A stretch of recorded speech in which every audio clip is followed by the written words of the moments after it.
Dhambi ya uongo ilivyowasaliti Real Madrid. Kama kuna kosa Real Madrid walifanya ni kuchagua kuishi kwenye nyakati zilizopita.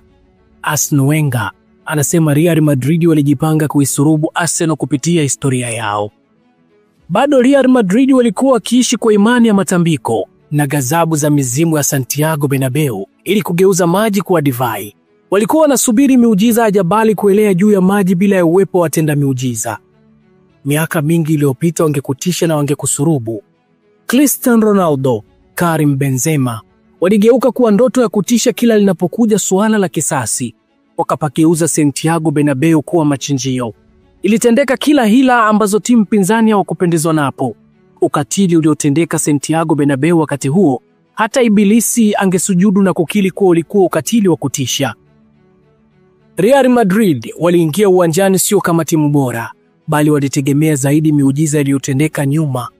Yalikuwa ni maneno ya Arsene Wenger baada ya mechi ya mkondo wa pili. Real Madrid walichagua kuudhihaki ukweli na kuukumbatia uongo. Ukweli ambao ungeweza kutazamwa bila msaada wa darubini. Ujeuri, ugumu wa mioyo yao, wakauvesha